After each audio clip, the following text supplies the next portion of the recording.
மழை 19. மனம் மிகவும் விசித்திரமானது.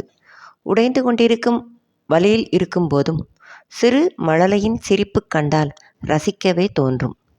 அடித்துச் சுழற்றி தள்ளும் சூறாவளியிலும் அது உண்டாக்கிய கேச சிலும்பல்கள் முகம் கழுத்து வருடுகையில் உடல் சிலிர்க்கவே செய்யும். அவனின் ஆசைகள் சாம்ராஜ்யங்கள் சரிந்து கொண்டிருக்கும் நிலையிலும் இந்த சிறு பெண்ணின் உற்சாகமும் சிரிப்பும் அவனுக்கு தனி ரசிப்பையும் உயிர்ப்பையும் தர ஏதோ ஒரு உற்சாகம் தோன்ற தனது பிரச்சனைகளை ஓரம் கட்டியவனாய் சுற்றிலும் பார்த்தான். தமையன் அலைபேசியுடன் அறைக்குள் சென்று கதவை சாற்றிவிட்டான். அருண், ரோஹித், தீபிகா, ஹசீனா நின்றும் அமர்ந்தும் ஏதோ பேசிக்கொண்டு இருந்தனர். கருண் சாகரனை நிமிர்ந்து பார்த்த மதுவர்ஷினி சிறு முறுவலுடன், சாப்பிட்றீங்களா எனவும், சாப்பாடா என்ற ஆச்சரியத்துடன் சென்று அவள் வைத்திருந்த பாத்திரங்களை திறந்து பார்த்தான். டேவிட்டிற்கு அவ்வளவாக எல்லாம் சமைக்க தெரியாது. தடித்து வறண்ட ரொட்டிகளும் காய்கறிகள் கலந்த ஒரு குழம்பு கலவையும் சூடாக இருக்க, டேவிட் என குரல் கொடுத்தான்.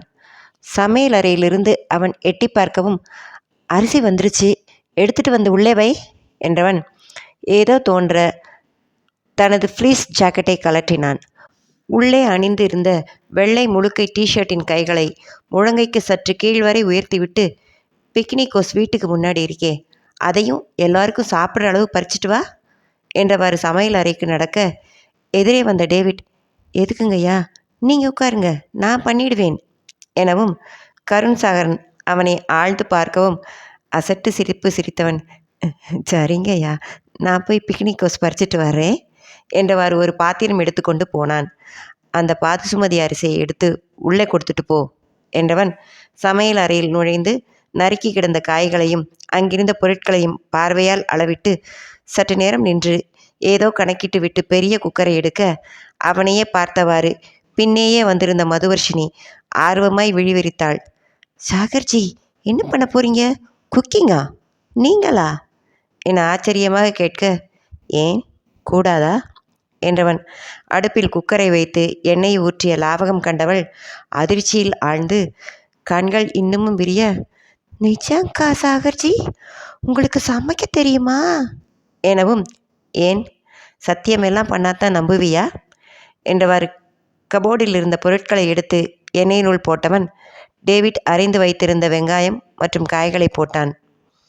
நெருங்கி வந்து எட்டி பார்த்தவாறு, இல்லை, பொதுவாக ஜென்ஸு சமைக்க மாட்டாங்க, என் டாடிக்கு அடுப்பு பற்ற வைக்க கூட தெரியாது, நீங்கள் கலக்குறீங்க என சிறு புன்னகை புரிந்தவன், அவருக்கு அது தேவை இருந்திருக்காது, எனக்கு காட்டில் தனியாக இருக்க நிலை, எப்போவும் வேலை செய்கிறவங்கள சார்ந்து இருக்க பிடிக்காமல் சிம்பிளான டிஷ்ஷஸ் நானே சமைக்க கற்றுக்கிட்டேன், நல்லா சாப்பிட தெரியும்னா சமைக்கவும் தெரியத்தானே வேணும் என, ஐய, இது என்ன லாஜிக், நான் கூடத்தான் நல்லா சாப்பிடுவேன், ஆனால் சமையல் செய்வேன், ஆனால் மீ வைக்கிறது போல் இல்லைன்னு ஹரி ஓ ராமான்னு அழுவான், டாடி பாகா உந்திடான்னு சாப்பிடுவாங்க, மீ என் கிச்சனை பால் பண்ணிட்டியேன்னு துரத்துவாங்க, இவ்வளவு சோதனை வந்தா நேனு ஏமி செய்யண்டி என்றவள் அவன் கத்தியால் பூண்டு மற்றும் அதன் தாள்களை வெட்ட ஆரம்பிக்கவும், சாகர் கொடுங்க, நான் வெட்டுறேன் என, வேணா, நீ அந்த பட்டாணியை வேணா உரி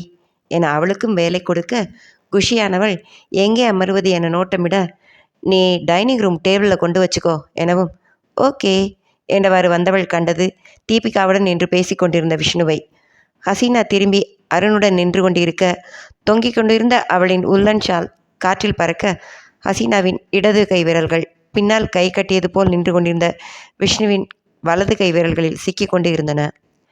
மெல்லிய வெளிச்சத்தில் தனக்குத்தான் அப்படி தெரிகிறதோ, சரியாக பார்க்கவில்லையோ என்று யோசித்தவாறு மெதுவாக தன் கையில் இருந்தவற்றை டேபிளில் வைத்தவள் அடிமேல் அடி வைத்து நெருங்கிச் சென்று குனிந்து உற்று பார்க்க, அவளின் அசைவு உணர்ந்து திரும்ப பார்த்த விஷ்ணு கண்டுகொள்ளாமல் பேச்சை தொடர, ஹசீனாவோ மதுவின் பார்வை ஏறி இறங்கி சுழலுவது கண்டதும் தான் உணர்வு வந்தவளாய் கையை உருவிக்கொண்டு வேகமாக தனது கையினை முன்னால் கொணர்ந்து மார்பில் கட்டி கொண்டாள். இவர்களின் இந்த அசைவு கூட நின்று கொண்டிருந்தவர்களுக்கு உறுத்தாத அளவுதான் இருந்தது போலும். ஆனால் தன் இரு கண்களால் பார்த்து உணர்ந்த மதுவிற்குத்தான் அதிர்ச்சி. பெரிய குச்சு குச்சு ஹோத்தாகே ஷாருக், கஜோல், ராணி முகர்ஜி என்று கடுகெடுத்தவாறு இருவரையும் உறுத்து விழித்தவள் விஷ்ணுவை முறைத்து பார்க்க அருணுடனான பேச்சை நிறுத்தி, என்னடி என்றான். தொங்கா, தெல்லவாடு என பல்லை கடித்தவாறு சொன்னவள் திரும்பிச் சென்று டேபிளில் அமர்ந்து மடமடவென பட்டாணிகளை உரிக்கலானாள். என்ன, வந்தா திட்டினா போயிட்டா என்றவாறு பின்னோடு வந்து ஒரு நாற்காலி இழுத்து போட்டு அருகில் அமர்ந்த விஷ்ணு, ஆமாம், இப்போ என்னத்துக்கு பட்டாணியை உரித்து கீழேயும் தோலை பத்திரமா பாத்திரத்துலேயும் போடுற? தோலை உரித்து எதுவும் ஸ்பெஷல் டிஷ் பண்ண போறியா என்ன என்று கேலியாக கேட்கவும் குனிந்து பார்த்தவள், சரிதான், அவன் சொன்னது போல ஆத்திரத்தில் அதைத்தான் செய்து கொண்டிருக்கிறாள். ச்சே என்றவாறு மேஜையிலும் உருண்டு ஓடி கீழே விழுந்து கிடந்த பட்டாணிகளை பொறுக்க ஆரம்பித்தவள் விஷ்ணுவும் எடுக்கவும் அவனின் கைகளை தட்டிவிட்டு, நீ ஏது செய்ய வேணாம், எழுந்து போடா சாவக்காரி என, ஷ் கத்தாத, ஏன் இப்போ என்னாச்சு என இவளுக்கு சுற்றுப்புறமே சூடான உணர்வு. பல்லை கடித்து, என்ன ஆச்சா? ஹசி கையை ஏன்டா பிடிச்சிக்கிட்டு இருந்த குக்கா எனவும் எந்த அதிர்வும் உணர்வும் இன்றி முகம் கல் போல் இருக்க, என்னது நானா, எதுக்கு பிடிக்கிறேன் என்னை விட்டு எழப்போக, அவ்வா என வாயில் கை வைத்தவள் யோசித்து, நெல்றா, நேற்று தீபிக்கும் உனக்கும் என்ன சண்டை ஆச்சுன்னு கேட்டதுக்கு அவள் அப்பா பேசினார், ஃபாரின் ஜாப் போக சொன்னார்னு ஏதோ சொன்ன. கொஞ்ச நேரம் முன்ன கூட கேட்டேனே, என்னடா பிரச்சனை, தீபியை ஏன் கோயிலில் திட்டினேன்னு கேட்டதுக்கு ஒன்றுமில்லைன்னு சொன்னியேடா. இப்போ ஹசிட்டு என்ன பண்ணுற? ஒன்றுமே பண்ணாதது போல் ஆக்ட் வேற. நீ எல்லாம் போடா என்று கொந்தளித்தவளின் கோபத்தை வேடிக்கை பார்த்தவன் பின்னதை அப்படியே தள்ளி, அட அந்த தீபு அவளுக்கு வேறு வேலை இல்லை, சும்மா சிங்கப்பூர், அமெரிக்கா, பிரேசில்னு பேசிகிட்டு இருந்தா, திட்டினேன். ஆமாம், இப்போ நான் என்ன பண்ணாலும் எல்லாத்தையும் உன்கிட்ட சொல்ல வேணுமா என்ன? இந்தம்மா பெரிய சிட்டி மேயரு, இவங்கிட்ட சொல்லாமல் எதுவும் அங்கே எங்கே நவரக்கூடாது. ஏமீரா, இது புத்து ரூலு என்று அவளின் குரலில் விளையாட்டை சொன்னவனை நிமிர்ந்து ஆழ்ந்து பார்த்துவிட்டு குனிந்து கொண்டவள் அமைதியாகி பேப்பரை எடுத்துக்கொண்டு வேகமாக சமையலறைக்குள் செல்லவும் பின்னோடு போனான். அங்கே சமைத்து கொண்டிருந்த கருணாகரனை கண்ட விஷ்ணு திகைத்து விழிக்க, மதுவர்ஷினியோ 4ற்கு 6 அடி அளவே இருந்த தரைப்பரப்பில் சுவரை ஒட்டி அமர்ந்து கொண்டாள். அதற்குள் நுழைந்து நிற்கக்கூட முடியாது. அவள் அருகே செல்வதென்றால் கருணாகரனை இழுத்து கொண்டுதான் செல்ல வேண்டும்.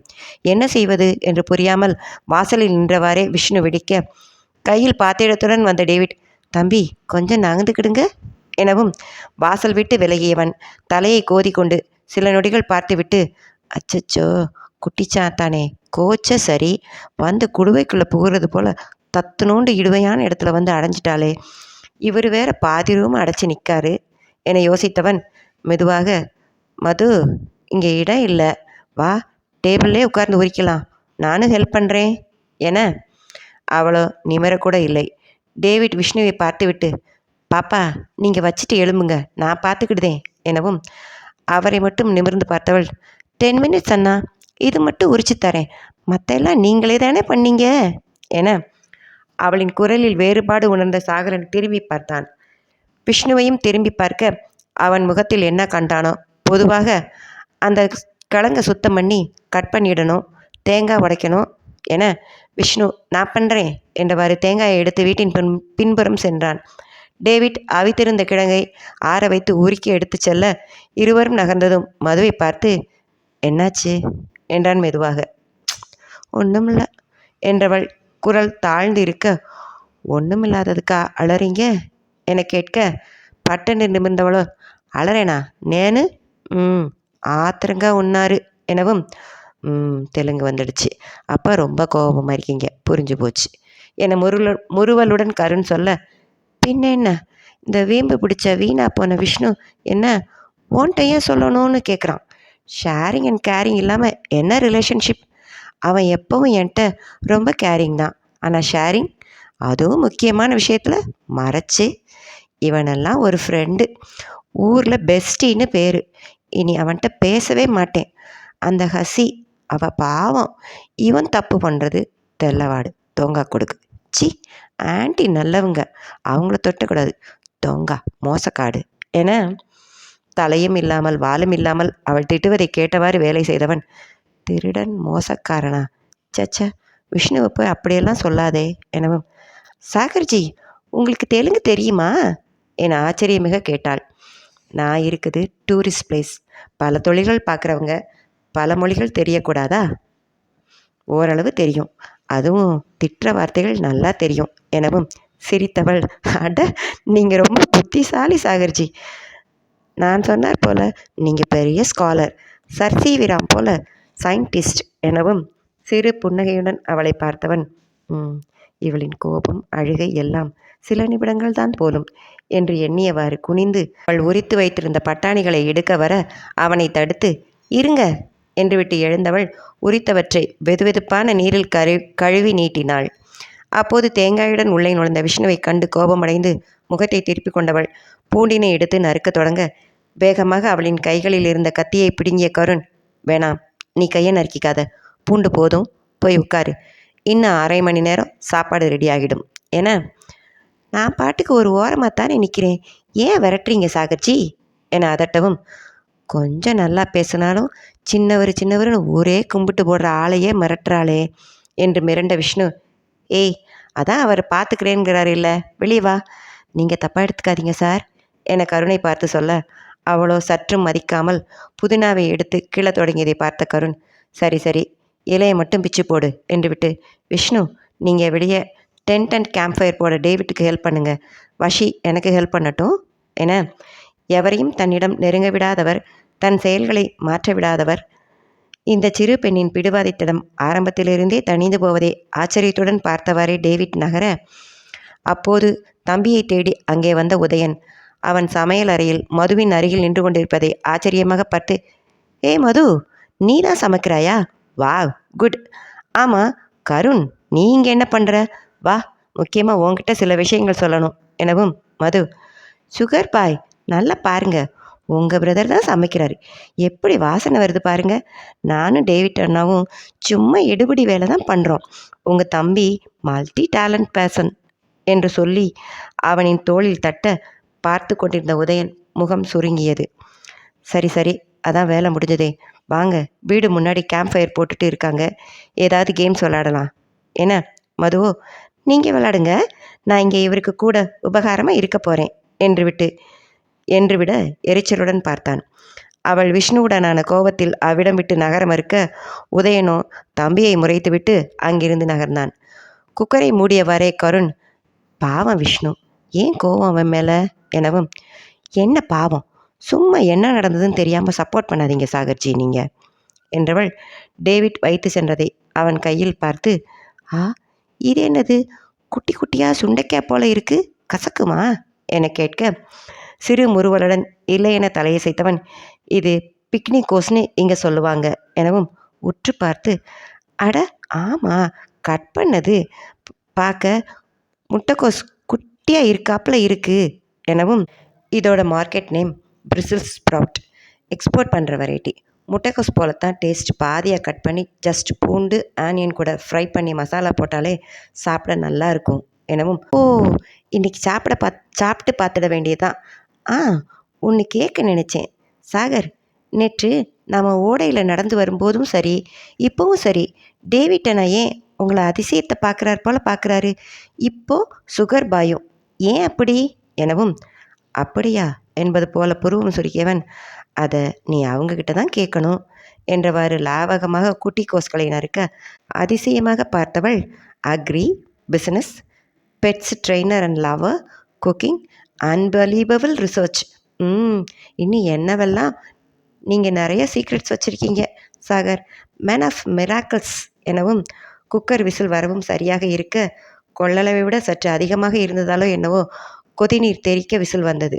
சட்டென்று தன் வலது கை உயர்த்து அவள் மீது படாமல் அணை கட்டி தடுத்தவன் இடது கையால் அவளை பின்னுக்கு இழுத்து இருந்தான்.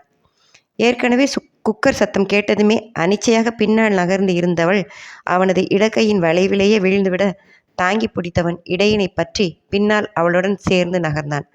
அதற்குள் வெந்நீர் அவளின் மேல் தெரித்து நெற்றியில் பட்டு இருக்க, என முணங்கியவள் கை உயர்த்தி தொட்டவாறு நிமிர்ந்து பார்க்க, மேலே பற்றுச்சா என்றவாறு கன்னம் பற்றி ஆராய்ந்தான். மெதுவாக அவனின் வலது கையை பற்றியவள் இழுத்துச் சென்று சிங்க் அருகே கொண்டு சென்று சில்லென்று விழுந்த தண்ணீரில் காட்டியவள், எனக்கில்ல, உங்கள் கையில் தான், ஸ்லீவ் தூக்கி விட்டுருக்கதாலே முழங்கை வரை பட்டிருக்கும், அப்படி என்ன? ம் என்றவாறு தண்ணீரில் காட்ட வைத்தவள் தெறிக்க சில்லென்று வந்திருந்த நீரை தேசாக தொட்டு தனது நெற்றியில் வைத்து கொள்ளவும் புரிந்து கூர்ந்து பார்த்தவன். வஷி, முகத்தில் பட்டிருக்கு, நெத்தியில் சிவந்திருக்கு, இடது கண்ணத்திலையும் என. அதெல்லாம் ஒன்றுமில்லை என்றவாறு நகர்ந்தவள் முகத்தினை இரு கைகளையாலும் பற்றியவன் உற்று பார்த்து, ஹனி அப்ளை பண்ணவா எனவும் பளிச்சென சிரித்தவள், ஹனியா? ஏன், என் முடியெல்லாம் ப்ளீச் ஆகி கிரே ஆக்கவா? உங்களோட நமட்டு சிரிப்புடன், நீங்கள் கருத்த பங்காரம், அதனால் கை சிவந்திருக்கிறது கண்ணுக்கு தெரியல, உங்களுக்கு தான் சேதாரம் ஜாஸ்தி, உங்களுக்கு வேணா ஹனி போடவா எனவும் சிரிக்கும் அவளையே பார்த்தவனின் நெஞ்சுக்குள் குதிரைகள் ஓடும் குளம்பலி கேட்க கண்களை இறுக மூடியவன் கைகளை விலக்கி திரும்பிக் கொண்டான். வானலியை வைத்து நறுக்கிய வெங்காயம் பூண்டு பிக்னிக்கோஸ் போட்டு வதக்க ஆரம்பிக்கவும் அவள் ஏதேதோ கேட்க அவனுக்கோ மனம் இருந்த நிலையில் ஏதும் பதில் சொல்ல தோன்றாமல் கொட்டியவாறு வேலையை தொடர்ந்தான். அப்போது டேவிட் அங்கே வந்ததை கவனித்து, சாப்பாடு ரெடி, எல்லாரையும் சாப்பிட கூப்பிடு என.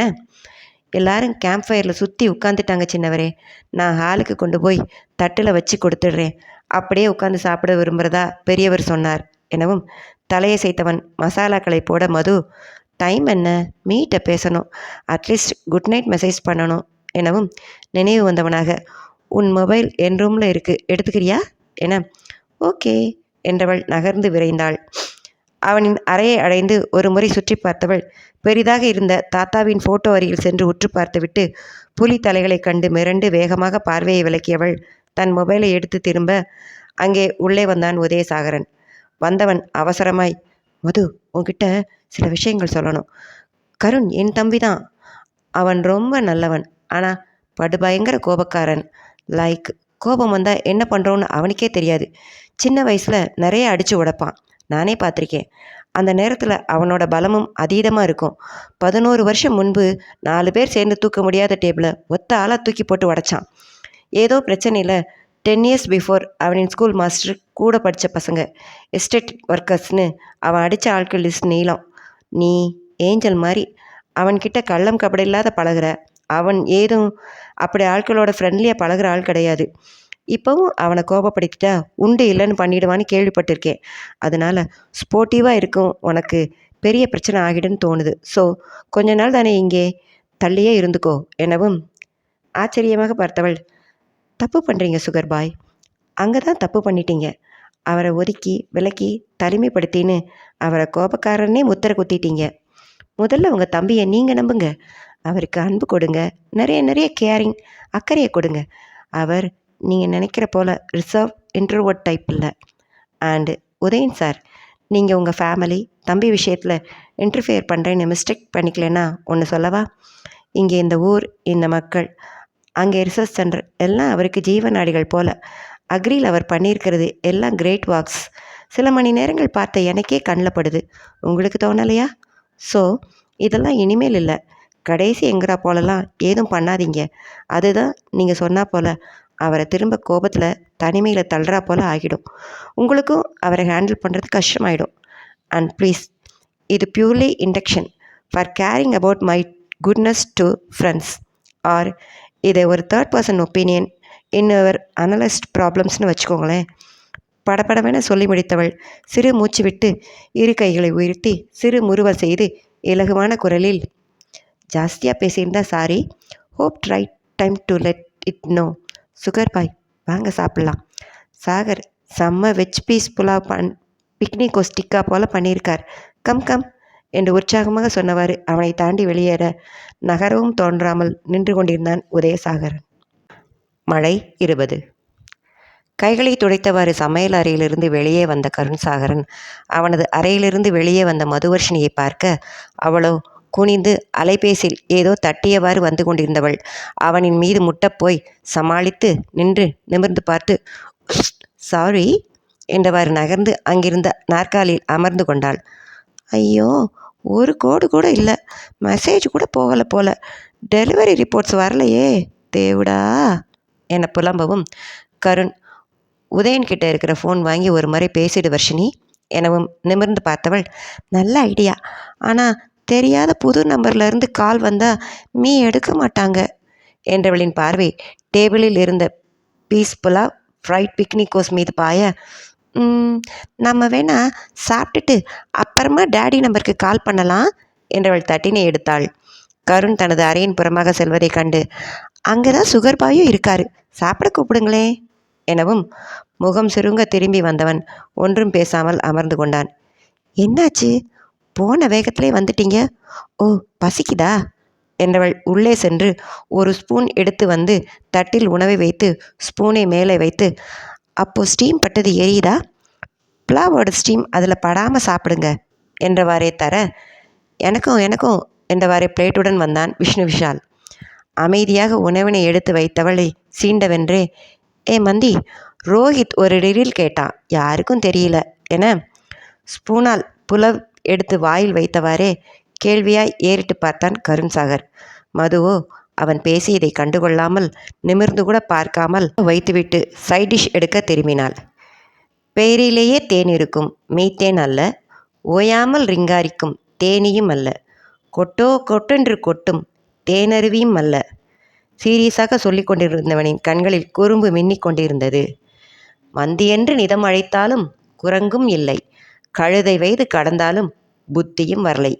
எது அது எனவும் பிக்னிக்கோஸ் ஃப்ரையை வைத்துவிட்டு நிமிர்ந்த மது கண்களை சுருக்கி முறைத்து பார்க்க, விஷ்ணுவோ உணவை வாயில் வைத்து தீவிர முகத்துடன், ரொம்ப நேரமாக யோசிக்கிறோம், யாருக்கும் தெரியல இல்லடா என அப்போது உள்ளே வந்த அருணை பார்த்து கேட்க, என்னடா அங்கே கேம்ப் ஃபயர் போட்டுட்டு எல்லாரும் இங்கே அசம்பிள் ஆயிட்டீங்க என்றவாறு வந்தவன், எனக்கும் சொத்த போடு மது, என்னாதே தெரியல என சொல்லியவாறு தட்டை எடுக்க, அதான் வெளியே நம்ம ரோஹித் சொன்ன ரிடில்ஸ் அது பற்றி எனவும் புரியாமல் விழித்த அருண், ஐயோ அவன் மொக்க போடுறான்டா, 3ஆம் கிளாஸ் தமிழ் புக்கில் படித்த கருப்பு சட்டைக்காரன் காவலுக்கு கெட்டிக்காரன்னு எல்லாம் கேட்டு கொடுமைப்படுத்துகிறான் என சொல்லியவாறு உணவை வாயில் வைக்க, விஷ்ணு, அது இல்லடா, அந்த பேரிலேயே தேன் இருக்கும் அப்படின்னு ஒரு கஷ்டமான ரிடில்ஸ் கேட்டானே என்று சொல்லி கண்ணடிக்க, ஏதோ புரிந்தவன் போல தலையசைத்தாருன், ஆமாடா, என்னடா அது, அதெல்லாம் ஒரு விடுகதையாடா, எங்கேருந்து இப்படி சப்பையாக ஏதோ பிடிச்சிட்டு வந்து பேசிகிட்டு இருக்கான்னு தெரியல எனவும் மது, அருண், உன்ட்ட ஒன்று சொல்கிறேன், அதுவும் முக்கியமாக இங்கே இருக்க அந்த விகடமாக விவகாரமாக இருக்கிறவங்களுக்கு மரியாதையாக தட்டை எடுத்துகிட்டு எல்லாரும் ஓடிடுங்க. பின்னாடி தோட்டத்தில் இருக்கிற ஒரு தொட்டியில் தான் உரத்துக்கு ஃபிஷ் அமினோ ஆசிட் ரெடி பண்ணி வச்சுருக்காங்க. இருக்கிற கடுப்பில் எடுத்துகிட்டு வந்து குழம்பா அதை ஊற்றிடுவேன் எனவும் அருண் இப்போதுதான் புரிந்தவனாய் முகம் சிவக்க நிற்கும் மது, நக்கல் சிரிப்புடன் நிற்கும் விஷ்ணு இருவரையும் மாறி மாறி பார்த்து, ஓ, ஃப்ரெண்ட்ஸ் ஃபைட் 2013வது தடவையா? அதே கடுப்போட எப்படிமா அடிச்சுக்கிறீங்க? போங்கடா நீங்களும் உங்கள் ஃப்ரெண்ட்ஷிப்பும் என்று சொல்லிவிட்டு இன்னமும் கொஞ்சம் புலா வைத்து கொண்டு வீட்டின் முன்புறமாக சென்றான். விஷ்ணுவோ விடா கண்டனாய், ஏ மந்தி, உனக்கு தான் ரிடில் கண்டுபிடிக்க தெரியல, வந்தவனே ஏன் துரத்துற என அவள் அமைதியாக கையை கட்டி கொண்டு அமரவும் கருண் இருவரையும் மாறி மாறி பார்த்தவன் நகர முற்பட, மதுவோ, கருண் சாகர், உங்கள் அண்ணாவை சாப்பிட வர சொல்லிட்டு போங்க என திரும்ப சொல்லவும் சிறு புருவச்சுளிப்புடன் திரும்பி பார்த்தான். நானா என, ஆமாம், அவரை வர சொல்லுங்க, வந்த கெஸ்ட்டுக்கெல்லாம் சாப்பாடு போட்டு கவனிக்கிறீங்க, உங்கள் ஓன் பிரதர், போய் கூப்பிட்டா என்னவா எனவும் விஷ்ணு, ஏய் என்னடி அவரை போய் மிரட்டுற? சார், இதுக்கு தான் சொன்னேன், இவட்ட ஃப்ரெண்டாக ஆனால் இப்படி தான் ஓவராக பேச விரட்ட ஆரம்பிச்சிடுவா, தப்பாக எடுத்துக்காதீங்க எனவும் சிறு முறுவலுடன், அதெல்லாம் நான் ஒன்றும் எடுத்துக்கல, நீங்கள் உங்கள் பஞ்சாயத்தை முதல்ல முடிங்க என்றவாறு தட்டினை வைக்க சென்றான். அவர் அதெல்லாம் நல்லா புரிஞ்சவர், நீ ஒன்றையும் புளியை போட்டு விளக்காத. ஆமாம், நான் யார் உன்னைய போய் உன்னைய மிரட்டலையே, தட்டை தூக்கி நீ கிளம்பு என்று விட்டு திரும்பிக் கொள்ளவும் தனிந்து அவள் அருகில் அமர்ந்தவன், இப்போ என்ன உனக்கு கோபம்? ஏன் ஹசி கையை பிடிச்சேன்னா உனக்கு தெரியும், அவள் பயந்த சுவாபம், இடி சத்தம் கேட்டு பயந்தா, ஸோ கையை அழுத்தி பிடிச்சா, பிராணிக் ஹீலிங் ப்ரெஷர் ட்ரீட்மெண்ட் கொடுத்தேன் எனவும், அட்ட பாவி என வாயசைத்தவள் புருவம் நெளிய சற்று யோசித்து, இல்லை, நீ ஏதோ தகுடு திட்டம் பண்ணுற, நேற்றும் டிவி பூரி வைக்க வந்தா வேணான்னு சொன்னேன், ஹசி வச்சதும் கம்முன்னு இருந்த, அதுக்கு டிவி ஹசிட்ட கோச்சிக்கிட்டா தெரியுமா எனவும் விஷ்ணு சுற்றி முற்றி பார்த்து, அதுக்கு ஒரு காரணம் இருக்குது, கிட்டவா சொல்கிறேன், அந்த டிவி அவளைப் போலவே 0 சைஸில் இருந்த பூரியை என் தட்டில் போட பார்த்தா.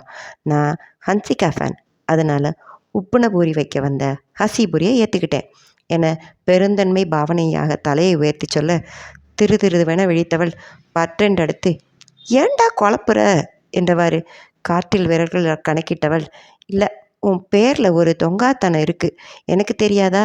ஏமிரா, எந்துக்கு செப்பு, நிஜம் செப்பு என சிறு புன்னகை புரிந்தவன், தீபிக்கு எனக்கு செட் ஆகாதடி, அவள் தாட்ஸ் வேற, அவள் scholarship and higher Singapore and Brazil apply பண்ணியிருக்கா, என்னையும் செய்ய சொல்லி டார்ச்சர், உனக்கு தெரியும்.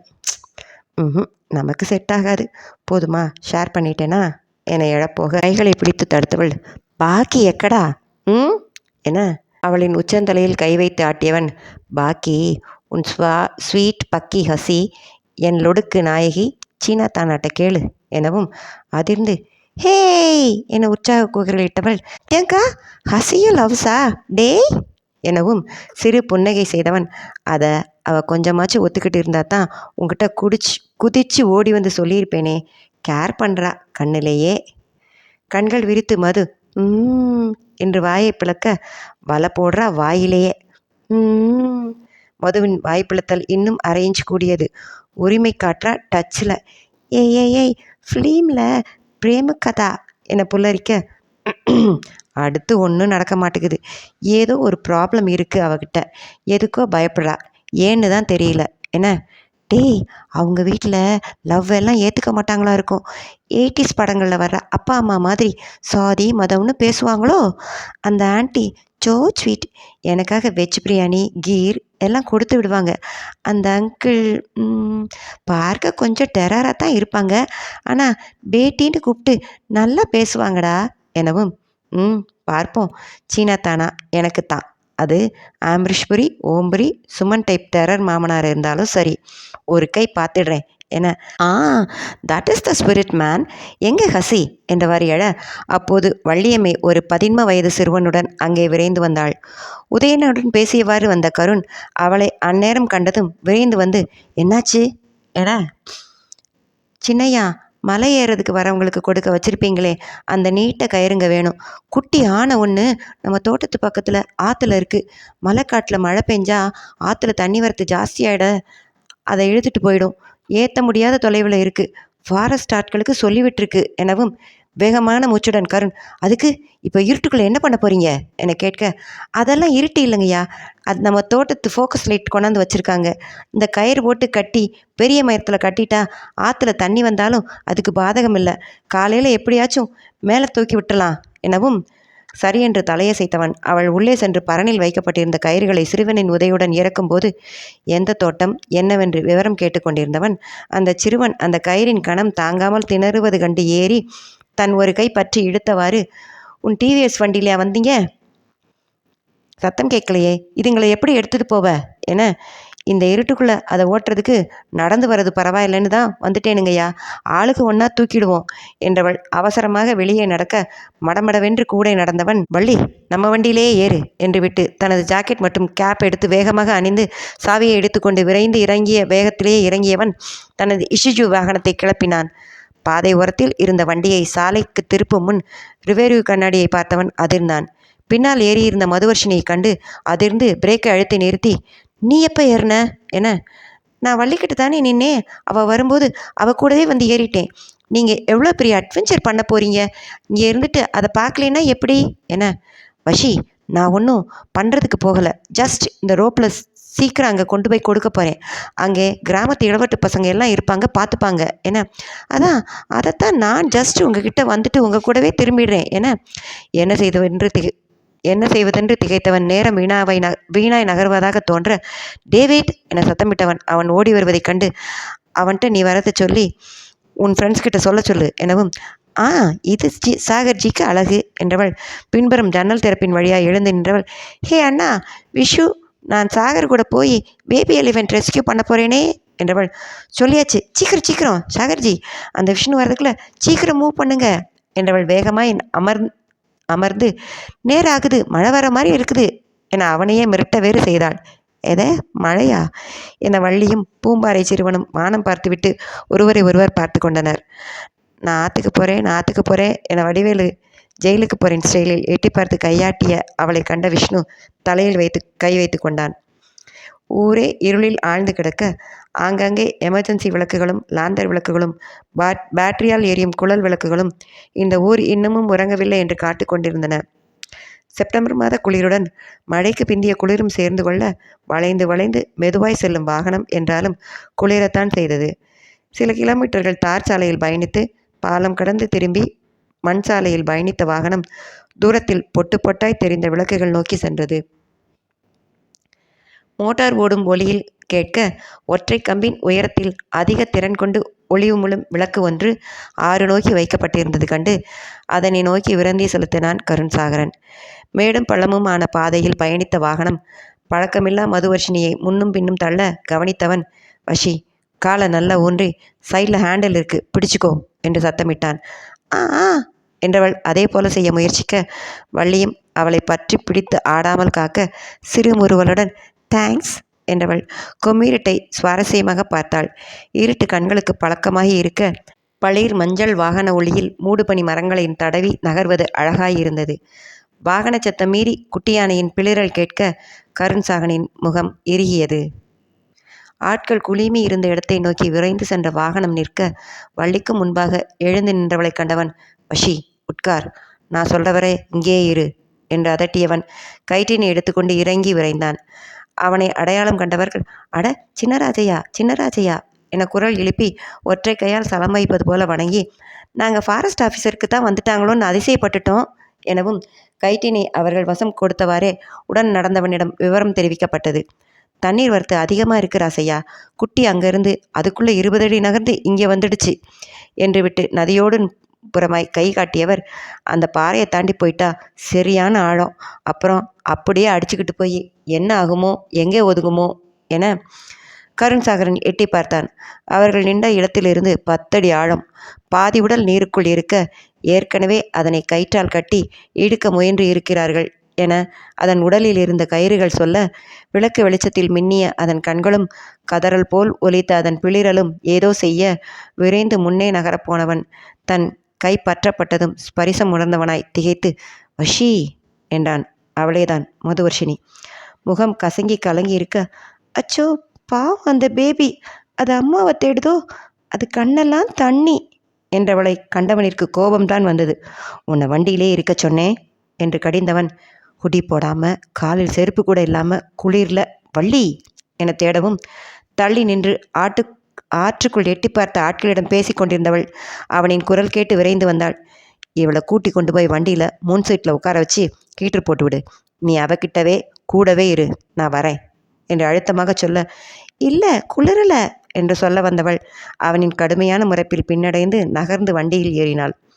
சுற்றுப்புறம் ஆராய்ந்தவன் ஆழமென்று கை காட்டப்பெற்ற இடத்திற்கு சற்று முன்பாக தான் வந்த பாதையை ஒட்டி புற்கள் நிறைந்து இருப்பதும் சற்று தள்ளி மலை மூங்கில்கள் கூட்டமாய் வளர்ந்து இருப்பதையும் கூர்மையான பார்வையில் கண்டு கொண்டான். ஹேய் கவனிங்க என்று அவன் குரல் உரக்க கேட்டதும் அனைவரும் அமைதியாகி நின்றனர். தன் கையில் இருந்த விளக்கை அடித்து காட்டியவன், யாராச்சும் 2 பேர் கயிறு சரியாக கட்ட தெரிஞ்சவங்க, லாரியில் லோடு ஏற்றி கவர் கட்டுற ஆட்கள் இருந்தால் இங்கே வாங்க எனவும் 3 பேர் வந்தனர்.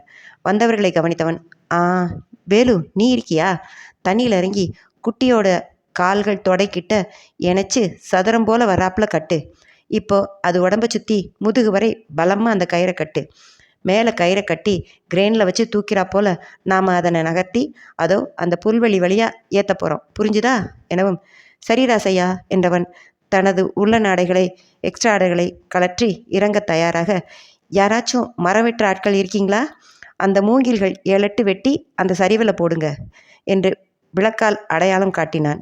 தொடர்ந்து, அருவா வேணும்னா என் வண்டியில் பின்னாடி சீட்டு கடியில் 2 இருக்கும், எடுத்துக்கோங்க எனவும் அங்கே இருந்த பெரியவர், இப்போ அதை தூக்கவா போறீங்க சின்னவரே, இத்தனை பேர் சேர்ந்து இழுத்தா கூட அதை தூக்க வாட்டப்படாதியா, அதுக்கு ஏற்கனவே மேலேருந்து தவறி விழுந்ததில் பின்னாடி சப்பையில் இடது முன்னங்காலில் காயம் தெரியுது எனவும் கண்களை மூடி திறந்தவன் கீழே இறங்க முற்பட்ட வேலுவை அழைத்து கட்டும்போது அதனின் காயத்தில் படாமல் துணி வைத்து கட்டுமுறையை தெளிவாக விளக்கினான். அப்போது வானில் வெளிச்சம் வர மலைக்கு பின்புறமாக மின்னல் வெட்டுகிறது என புரிந்து கொண்டான். மலையில் மழை பெய்கிறது போலும். தண்ணீர் வரத்து சட்டென்று பெருக வாய்ப்புள்ளது. காட்டாற்று வெள்ளம் வந்துவிட்டால் ரொம்ப சிரமமாகிவிடும். உள்ளே இறங்கிய ஆட்களுக்கும் பிரச்சனையாகிவிடும் என்பது விளங்க வலது கையை நெஞ்சில் வைத்து கண்கள் மூடியவனின் மனம் தாத்தா என்று அழைக்க, சாகர் எனும் அழைப்பு ஒலியில் திகைத்து விழித்தான். மது, என்ன ஸ்டன்னாகி நின்ட்டீங்க? உங்கள் பிளான் சூப்பர். ஒன்றே ஒன்று, நீங்கள் கயிறு கட்டி ஆட்களை வச்சு தூக்குறத விட இந்த வண்டியோட கனெக்ட் பண்ணி ஏன் மெதுவாக மூவ் பண்ணக்கூடாது? நீங்கள் சொன்ன பேம்பு பாத்தில் ஆட்களும் சப்போர்ட் பண்ணலாம் எனவும் கண்கள் வியப்பில் விருந்தன சாகரனுக்கு. ஆம், அவனின் வாகனம் அவ்வளவு இழுவைத்திறன் கொண்டதுதான். டிராக்டரால் ஒரு லாரியையே இழுத்து மேலேற்ற முடியும். இது டிராக்டர் போன்ற திறன் கொண்ட காட்டில் பயணிக்க வேலை செய்ய தோதான வாகனம். அவனின் முகத்தில் வந்த வெளிச்சம் கண்டவள், நீங்கள் இங்கே கைட் பண்ணுங்க, நான் வேணா உங்கள் வண்டியை எடுக்கவா? எனக்கு டிரைவர் லைசன்ஸ் இருக்குது எனவும் அவளின் சீரியஸான முகம் மற்றும் கேள்வியில் சட்டென்று சிரிப்பு வந்துவிட அடக்கியவன், வேணா நான் பார்த்துக்கிறேன் என்று விட்டு ஆட்களிடம் விவரம் சொல்லவும் நேரத்தின் அருமை புரிந்தவர்களாய் அங்கிருந்த அனைவரும் விரைந்து செயல்பட்டனர். ஆற்றில் தண்ணீர் வரத்து அதிகரிப்பது யானைக்குட்டியில் உடல் தெரியும் அளவு குறைவது கண்டு புரிய மூங்கில்கள் வெட்டி போடப்பெற்றதும் அதன் மீது நடந்து சென்று பார்த்து வலிமையை பரிசோதித்தவன் தனது வாகனத்தை சரியாக நிறுத்தி கயிறுகளை பிணைக்கச் செய்து தெளிவான கோணத்தில் நகர்த்த தண்ணீரில் பள்ளத்தில் இருந்த யானைக்குட்டி இழுபட்டு மூங்கில் அருகில் வந்தது. கயிறு கட்டிய உதவிய ஆட்களுடன் இன்னும் சிலரும் சேர்ந்து கொள்ள கருணாகரன் மிக மெதுவாய் வாகனத்தை முன்னோக்கி நகர்த்த மூங்கில் பாதையில் யானையின் கால்கள் தூக்கப்பெற்று பதிய வைக்கப்பட்டன. அந்த குட்டி யானையும் நடப்பது புரிந்து தானும் மெதுவாக துதிக்கியால் பற்றி ஏற தலைப்பட்டது. தண்ணீருக்குள் கிடந்த மூங்கில்கள் அதனின் எடைக்கு வளைந்தாலும் அதற்கு ஏறுவதற்கு ஏதுவாய் எளிதாக இருக்க மெதுமெதுவாக ஏற்றப்பட்ட யானைக்குட்டி சீராக நடக்க வைக்கப்பட்டு மண் சாலையை தொட்டது. அது தட்டு தடுமாறி ஏறி சமநிலைப்பட்டு நின்றதும் அங்கு கூடியிருந்த அனைவரும் உற்சாக கூக்குரல் எழுப்ப யானைக்குட்டியும் துதிக்கையை உயர்த்தி லேசாக பிளிரியவாறு இன்னமும் மேலே வந்து பாதையின் நடுவில் நின்று கொள்ள களிரேற்ற வீரர்கள் அனைவரும் மகிழ்ச்சியாக குரல் எழுப்பி ஒருவரை ஒருவர் கட்டி கொண்டனர். எப்போதும் இறுக்கமாய் இருக்கும் வள்ளி கூட கலகலவென சிரிக்க மதுவர்ஷினியை பார்க்க அவளோ குடுகுடுவென ஓடி யானைக்குட்டியின் அருகில் சென்றாலும் தொட பயந்தவளாய் இரு விரல்களால் வருடி கொடுத்தாள். முகமோ முழு மகிழ்ச்சியில் மலர்ந்து கிடந்தது. சின்னராஜையா வந்தாதாலே இன்னைக்கு இந்த உசுறு பிழைச்சிக்கிடுச்சு. ராசகோபாலைய ஐயாவுக சூட்சும அறிவும் அப்படியே இவர்கிட்ட என ஒருவர் சொல்லவும் மனம் பிம்ப சகதியில் ஊறி கொழகொழத்து போயிருந்த அந்த யானை குழந்தையை பார்த்தவன் கண்களில் அவ்வளவு கனிவு. எல்லோரையும் கையெடுத்து கும்பிட்டவன். எல்லாரும் அந்த ஒத்த உசுரை பெருசா நினச்சி குளிர் மழை தண்ணீர்னு பார்க்காம இந்த ராத்திரி நேரத்தில் நின்னதுக்கு உங்கள் எல்லாருடைய கருணை தான் அதை காப்பாத்துச்சு என்றான். சிரித்த முகத்துடன் நின்று கொண்டிருந்த வேலுவிடம், யானைக்குட்டியை இங்கே பத்திரமா கட்டி குளிர் தாக்காமல் கணப்பு போட்டு வைங்க. ஃபாரஸ்ட் ஆஃபீஸர் வந்ததும் என்ன பண்ணணும்னு பார்த்துக்கிடலாம் என்றவன் திரும்பி பார்க்க ஓடி வந்து அவனை இறுக அணைத்து கொண்டாள் மதுவர்ஷினி. ஏற்கனவே மனமும் உடலும் மகிழ்வில் சிலிர்த்து கொண்டிருந்தவன் தேன்மலையில் நனைந்தது போல இனிமைக்குள் மூழ்கி எழ குனிந்து பார்த்தான். தலை மட்டும் உயர்த்தி நிமிர்ந்து பார்த்தவள் பற்கள் அனைத்தும் தெரிய கண்கள் மின்னி ஒளிர, சூப்பர் சூப்பர் சாகர்ஜி, சாதிச்சிட்டீங்க. Feeling very proud of you to be with you என்று விட்டு அவனின் கைகளை பற்றி கொண்டு குதித்தாள். தனித்து, ஆமாம், நாம் இந்த குட்டியை வண்டியில் ஏற்றிக்கிட்டு நம்ம கெஸ்ட் ஹோம் கொண்டு போயிடலாமா என வாய்விட்டு நகைத்தான் கருணாகரன். மழை 21. கருணாகரனும் மதுவர்ஷினியும் விருந்தினர் இல்லம் திரும்பிக் கொண்டிருந்தனர். போகும்போது இருந்த பதட்டம் முற்றிலும் வடிந்து இருக்க அந்த இடத்தை இப்போது குதூகலம் நிறைத்து இருந்தது.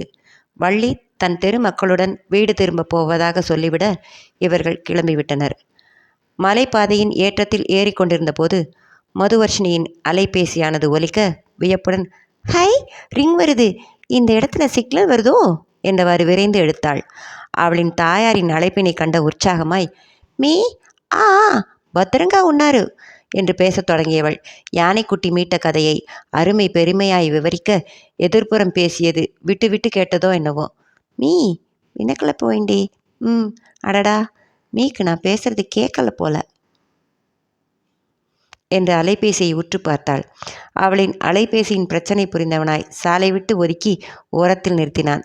ஆ, இப்ப சிக்னல் வருது என்று விட்டு உற்சாகமாய் தாயிடம் பேசியவளின் உரையாடலில் சாகர்ஜி என்று அவனின் பெயரை அடிக்கடி உச்சரித்தவளை பார்த்து கொண்டிருந்தவன் முன்பு சட்டென்று அலைபேசி நீட்டப்பட கேள்வியாய் பார்த்தான்.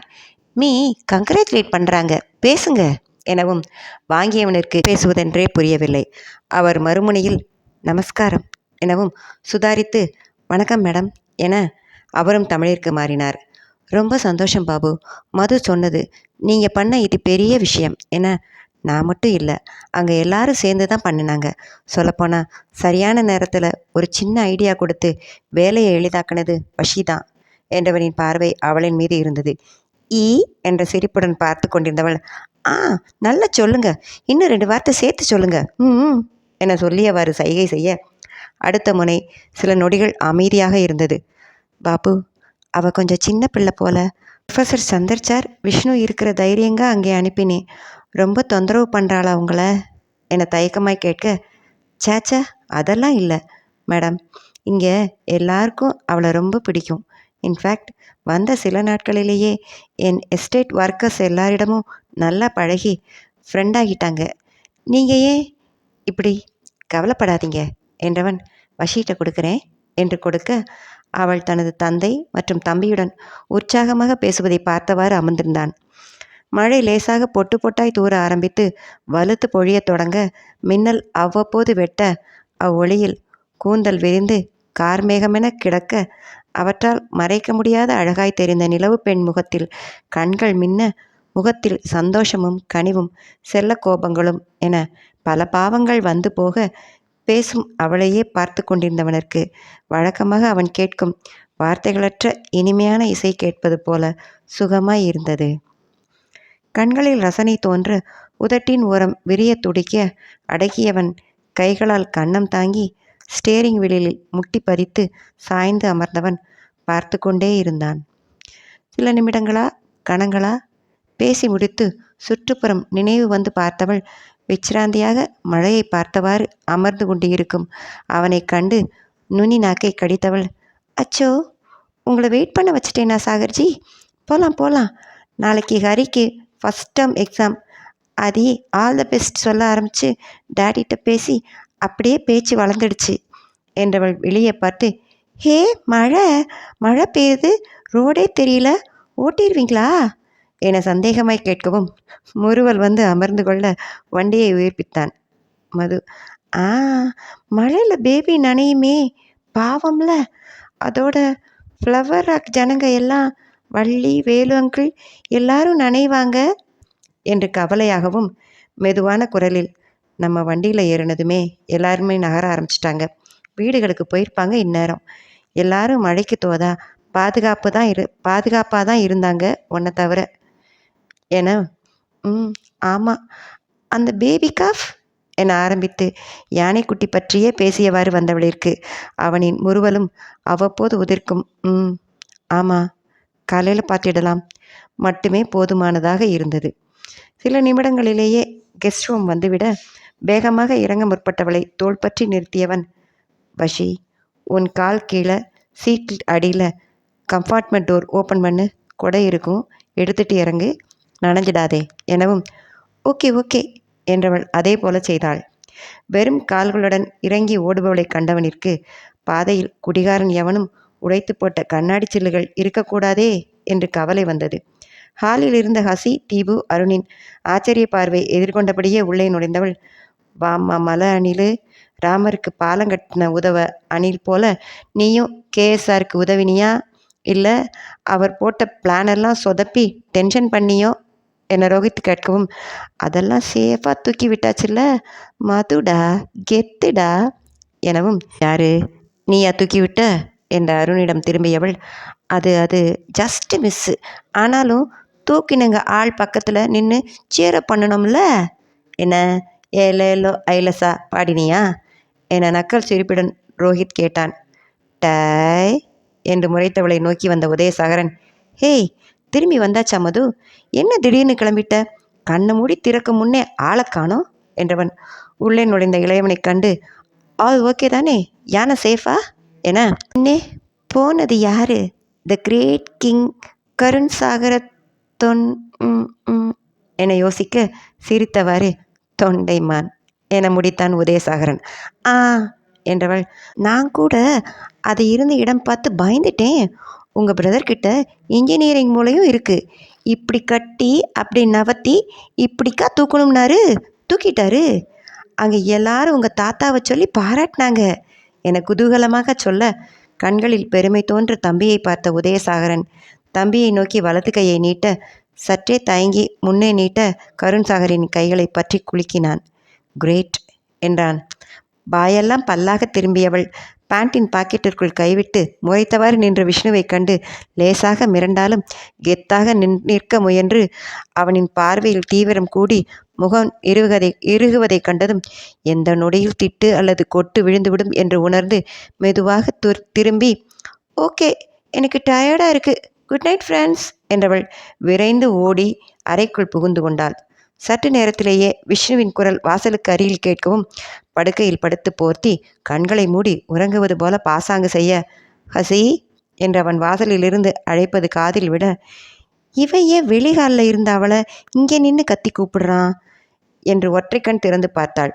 கைகளை கட்டியவாறு படுக்கை அருகில் நின்று கொண்டிருந்த அவனை கண்டு படக்கென்று கண்ணை மூடிக்கொள்ள, ஆக்டே வராது, இதில் ஓவர் ஆக்ட் வேற, அடைச்சி கண்ணத்தர என அவனின் குரல் கேட்கவும் லேசாக வழிந்தவாறு எழுந்து அமர்ந்தவள், அது ரொம்ப டயர்ட் ஆகிடுச்சுடா, காலெல்லாம் வலி, அதான் ஓடி வந்து படுத்துட்டேன் பாரு, தூக்கம் இங்கே நிற்கிது என கண்ணை காட்ட, பின்ன காடு மேடு ஆறு பள்ளம் எல்லாம் பரதேவதை போல் அலைஞ்சிட்டு வந்தா வலிக்காம?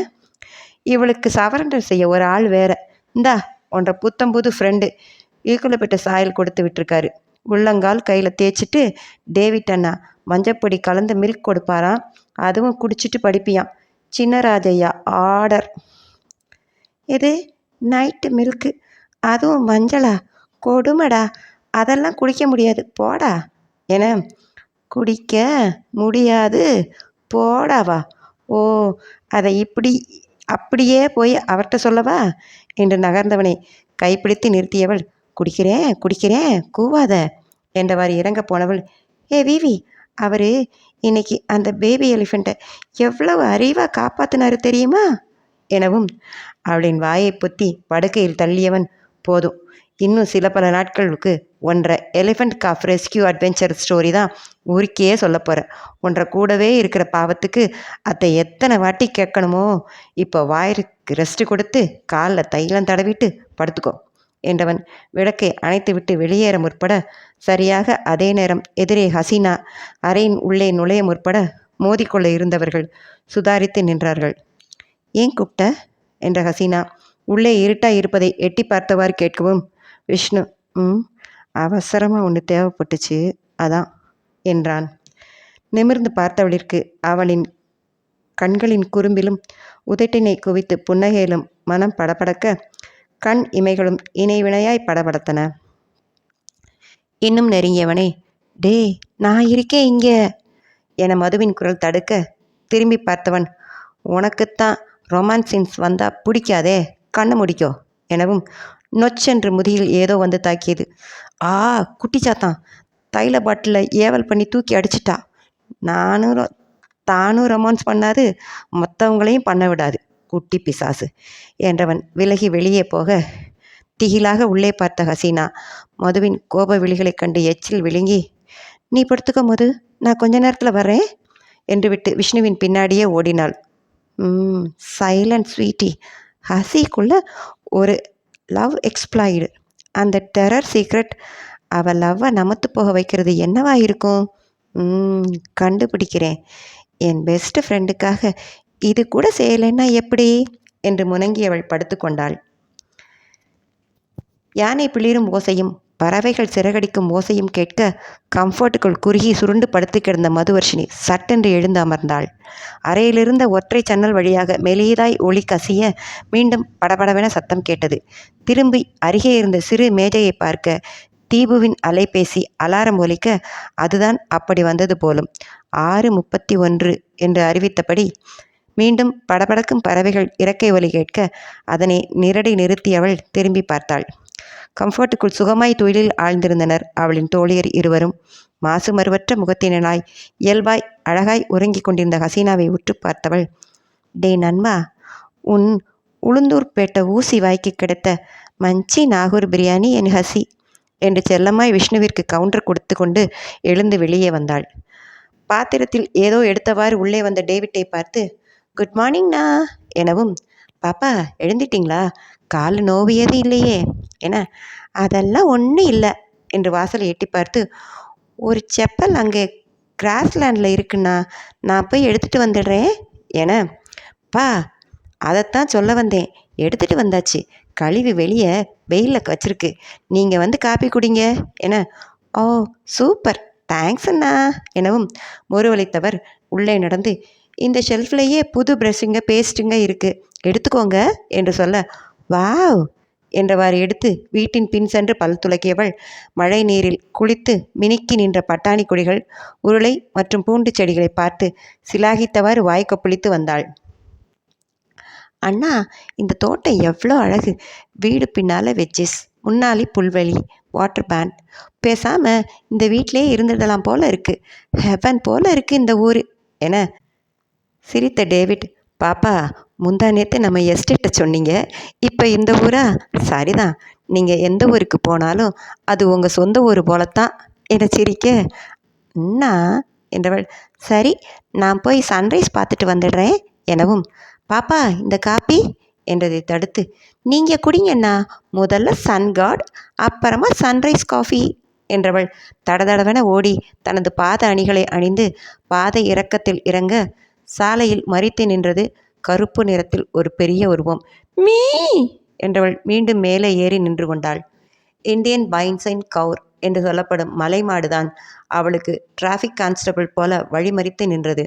அப்போது சைக்கிளில் அவ்வழியே வந்தவர், அது ஒன்றும் பண்ணாதுங்க, நீங்கள் ஓரமாக போங்க என்று சொல்லி சிரித்தவாறு செல்ல, ஐயோ அதை பார்த்தாலே பாகுபலியில் பல்வாழ் தேவன் ஒத்த கையால் நிறுத்தி லெஃப்ட் அண்ட் ரைட்டுக்கு அடித்த மாடு போல டெரராக இருக்குது, இந்த ஊரில் எங்கே நம்ம பாகுபலி பல்வாழ் தேவனை தேடுறது என்று புலம்பியவாறு சுற்றி பார்த்தவள் தூரத்தில் ஒரு சிறிய முகட்டில் சூரியனை நோக்கி அமர்ந்து இருந்த உருவம் கண்டதும் தைரியம் வரப்பெற்றவளாய் அந்த மலைமாட்டை பார்க்க, அதுவோ ஈ கொசு போலமா நீ எனக்கு என்று சொல்வது போல வாலை சுழற்றி ஒரு முறை அழைத்துவிட்டு புல் சாப்பிடுவதில் பிஸியாக இருந்தது. ஓகே மிஸ்டர் சாவக்காரி, நான் உங்கள் வழியில் வரலை, நீங்களும் நோ மூவ் ஓகே என்று விட்டு மெதுவாக 10 அடி சுற்றி நடந்தவள் வேகமாக சாலையை கடந்து ஓடினாள். அமர்ந்த நிலையில் கண்மூடி இருந்தவன் எழுந்து சூரியனை பார்த்து நமஸ்காரம் செய்து பின்னோக்கி வளைந்து குனிந்து ஒற்றைக்கால் நீட்டி வில் போல் வளைந்து படுத்து பின்பூஜம் ஊன்றி எழுந்தவன் தடதடவென கேட்ட சத்தம் உணர்ந்து மெதுவாக திரும்பி பார்த்தான். அவளேதான். மீண்டும் தனது நிலை திரும்பி ஒரு சுற்று செய்து முடித்து எழுந்து நமஸ்காரம் செய்தவன் எதிரே பார்க்க, அவனை தாண்டி சென்று சூரியனை பார்த்து கை நீட்டியவாறு நின்று கொண்டிருந்தாள் மதுவர்ஷினி. சரிதான், இனி யோகா செய்தது போலத்தான் என்று எண்ணிக்கொண்டவன் கண்களை மூடி நிலைப்படுத்தி தொடர முற்பட மனனும் உடலும் ஏதோ பரபரப்பில் ஆழ்ந்தாற்போல கட்டுப்பட மறுத்தது. பூமியை படர்ந்து வணங்கும்போது அவளின் அணைப்பு ஏன் உணர்வாகிறது என்று குழம்பியவன் ஒருவாறு 3 சுற்றுக்கள் செய்து முடித்து கண் திறந்து பார்த்தான். சற்று தள்ளி படர்ந்து பூத்திருந்த பிங்க் மற்றும் லாவெண்டர் மார்னிங் குளோரி கொடிகளுடன் ஏதோ கதை பேசி கொண்டிருந்தாள் அவள். முறுவலுடன் பத்மாசனத்தில் அமர்ந்து சின்முத்திரை வைத்து கண்களை மூடிக்கொண்டான். புருவ மத்தியில் என்றும் நிலைப்படும் ஒளி என்று வசப்பட அப்படியே அமர்ந்து இருந்தவன் மேல் தென்றல் காற்றுடன் இணைந்து ஏதோ ஒன்று வருடி சென்றது. உடல் சிலிர்க்க கண் விழித்தவன் அவனின் அருகில் புல்தரையில் அவனைப் போலவே கால் மடக்கி அமர்ந்து இருந்த பெண்ணை கண்டு புன்முறுவல் மலர தன் யோகத்தை தொடர முற்பட அவளோ ஒற்றை கண் மலர்த்தி அவனை பார்த்து கொண்டிருந்தாள். அவளின் அந்த நிலை கண்டு சிரிப்பு வந்துவிட, வஷி கண்ணை மூடிட்டு பண்ணணும், கண்ணடிச்சிட்டு பண்ணக்கூடாது என, அட போங்க சாகர்ஜி, நீங்கள் பண்ணுறீங்க, நான் பண்ணுறா போல் ஆக்டு தான் கொடுத்தேன், நீங்கள் பாட்டுக்கு என்னை விட்டுட்டு எந்திரிச்சு போயிட்டா, அதான் பார்த்துட்டே பண்ணுறான். ஆமாம், எவ்வளோ நேரம் இப்படி பண்ணணும் என, இல்லை போதும் முடிஞ்சிடுச்சு, 7 மணிக்கு ஹெலிகாப்டர் ரிமைண்டர் கால் பண்ணணும். என் கையில் அவனின் அலைபேசி அடித்தது. பரவாயில்லையே, அவங்களே கூப்பிட்டுட்டாங்க என்று எடுத்தவன், எஸ், கேஎஸ் ஹியர். ஓகே, சீக்கிரமாக முடியாதா? ம், சரி. இன்னொரு நம்பரும் நோட் பண்ணிக்கோங்க. நான் என் லொக்கேஷன் ஷேர் பண்ணுறேன் என்றவன் இடுப்பில் ஒரு கை வைத்து சூரியனை பார்த்தவாறு தலையை கோதிக்கொள்ள, என்னாச்சு என கேட்டவளிடம், ஹெலிகாப்டர் வர 11 மணி ஆகிடும் போல என்றான். உதயனை இதை சொல்லி சமாளிக்க 10 நிமிஷம் பேசணும். ஏதோ இவன்தான் ரெஜிஸ்ட்ரேஷனை தடுத்தது போல ஏற இறங்க பார்ப்பான் என்று யோசித்தவாறு இருக்க, வாவ் 11 என்றவள் குதூகலமாகி, அப்போ நம்ம ஒரு முறை போய் கியூபியை பார்த்துக்கலாமா எனவும் புருவம் சுருக்கி, கியூபியா? ம், அதான் நம்ம பேபி எலிஃபண்ட் எனவும் பற்கள் தெரிய சிரித்தவன், நம்ம பேபி எலிஃபண்ட் சரிதான், பேரெல்லாம் வச்சிட்டியா நீ என. ம், பின்ன நைட்டெல்லாம் கியூபி வாழ்க கியூபி வாழ்க, அதுக்கு ஏமி செய்யலேது அப்படி சொல்லிக்கிட்டே அதுக்கு அடிபட்டது ஜுரம் ஏதும் வராமல் இருக்கணும்னு ஏடு குண்டல வாடாட்ட வேண்டிக்கிட்டே இருந்தேன் தெரியுமா? ம், இப்போ எல்லாரும் போய் கியூபியை பார்க்கலாமா எனவும், ம், பார்க்கலாம். அத்தோட நீ கேட்டுகிட்டே இருக்க ஃப்ளவர் ராக் ஃபீல்டும் போகலாம் என்றான் உருவலுடன்.